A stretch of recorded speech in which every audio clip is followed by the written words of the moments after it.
Siguro makalaong na talaga ako na itong lugar namin ay sobrang sagana sa seafoods at hindi lang basta-basta seafoods dahil itong seafoods na to ang hinahanap ng karamihan kaya bubungkagin na naman namin ni Ivy ang mga bahaw kaya samahan nyo kami. Ngayong araw na to guys ay mag-date kami ni Ivy kaya naman bumili kami dito ng mga seafoods na napakasarap naman talaga at hindi lang to basta-basta seafoods guys dahil hindi ka rin magmamahay dahil sobrang mura pa at kung nakikita nyo naman guys talagang tinakos na ni Uncle yung mga aninika dito na napaka-presko at napakasarap pa at nagsayo lang para kami para hindi kami mahuntan at as you can see naman guys meron pa talagang makugita dito kaya talaga masasabi ko na sobrang yaman sa seafoods ang lugar namin at talagang napaka-bliss naman talaga at hindi talaga ako nagmamahay na dito kami nakatira sa lugar namin at sa puntong ito sasama nga pala si Ivy kaya naman inandam niya na kaagad yung mga kagamitang pandagat namin at syempre yung ating napakasarap na kaha ay hindi natin yan makakalimtan at sobrang tagal na nga pala ng kaha na to. Ito nga pala yung ginamit ni Jose Rizal sa pagpaksiw kaya naman transition na kaagad tayo. Ayan na nga nakarating na kaagad kami sa dagat namin at as you can see naman guys dito nga pala kami sa Katunggan dahil hindi kami punta sa tunga ng Hunasan at taob-taob pa. Naku, napakadelikado naman si Ivy doon. At as you can see naman guys, sinit up na kaagad ni Ivy yung aming lamisa at hinahabuan niya na nga yung lood ng aming bag dyan. At sa mga hindi nakakaalam, yung lood nga pala ng aming bag dyan ay 43 kabuok na gamit at talagang napakakarga niyan dahil napakalaki ng bag. At sa puntong ito, hindi na ako nagpadugay-dugay. Hinugasan ko na kaagad yung ating nahuli na mga banagan. Nahuli natin sa tindahan. At siya nga pala guys, huwag nyo nang pansinin yung tubig na lubog-lubog dahil nandito tayo sa Katunggan. At pagkatapos nating hugasan yung ating banagan, siyempre initsa na kaagad ni Ivy yung uling natin na napakasarap naman talaga at hinalingan ko na nga pala ng krudo at nagdala pala ako ng krudo guys dahil napakadelikado baka hindi tayo makahaling dyan at ma-high blood pa ako sa uling na napakasarap naman talaga.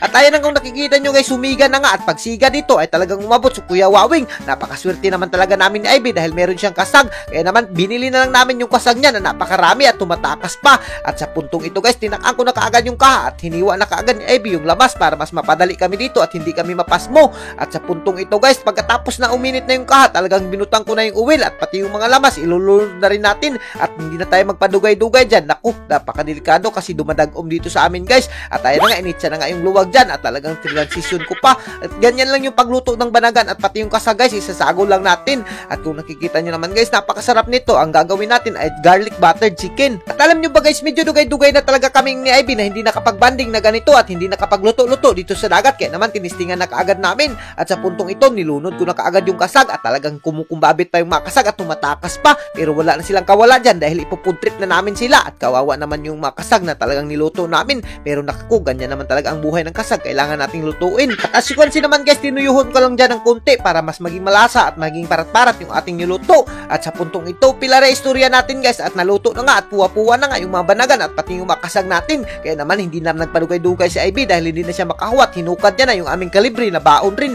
at hindi ka rin magmamahay dahil napakasarap naman talaga nito. At sa puntong ito guys, sinukad ko na kaagad yung ating napakasarap na mga banagan. Kung nakikita nyo guys, talaga maglalaway kayo at magugusla kayo. Biruin nyo, kaming dalawa lang yung kakain na Ivy dyan at napakarami at hindi na yun yan mahuhurot guys. Kung pwede, samahan nyo kami rito at kumuha na kayo ng mga bahaw nyo. At sa puntong ito guys, ganyan lang pala yung mga pagkain namin ni Ivy at ganito kami mag-date guys. Talagang dito kami nag-date sa Katunggan. Medyo matagal-tagal na rin kasi kami hindi nakapag-date, dawa nang nabuntis si Ivy. At sa puntong ito, binanatlan niya na kaagad yung ating nakuha ng mga banagan. At kung nakikita nyo na guys, first bite pa lang niya ay naku, napakasarap na at for sure na magugusla at maglalaway na naman yung mga marites na manunood kay Ivy nito. Alam nyo ba guys, sobrang blessed talaga namin ni Ivy dito sa lugar namin dahil napakarami ng mga seafoods. Iwan ko ba kung anong ginawa nila sa lugar na to dahil napakarami ng seafood. Siguro talagang nag-bless yung mga tao dito at napakagandang lugar naman talaga to kaya hindi namin to ibabaylo ni Ivy. Biruin nyo, nakakakain kami dito ng mga seafood sa araw-araw pero yung iba talagang hinahanap-hanap nila at dinadayo pa nila kung saan sila pumupunta para lang makakita ng mga ganitong seafoods. Pero dito sa amin ay naku, talagang napakasarap na at halos tinatakhan na kami sa sobrang dami. At pati sa pwesto namin guys, as you can see naman talagang napakasimple lang talaga ng pwesto namin at pang chill-chill lang pero naku, talaga yung pagkain ay hindi ka magmamahay dahil sobrang sarap at for sure na nabungkag na naman namin yung bahaw nito. At siya nga pala, meron nga pala kaming saang at mga libuo dyan na hindi ko na pinasaylo. Itong libuo ay talagang napakasarap at talagang pinakapaborito ko yan.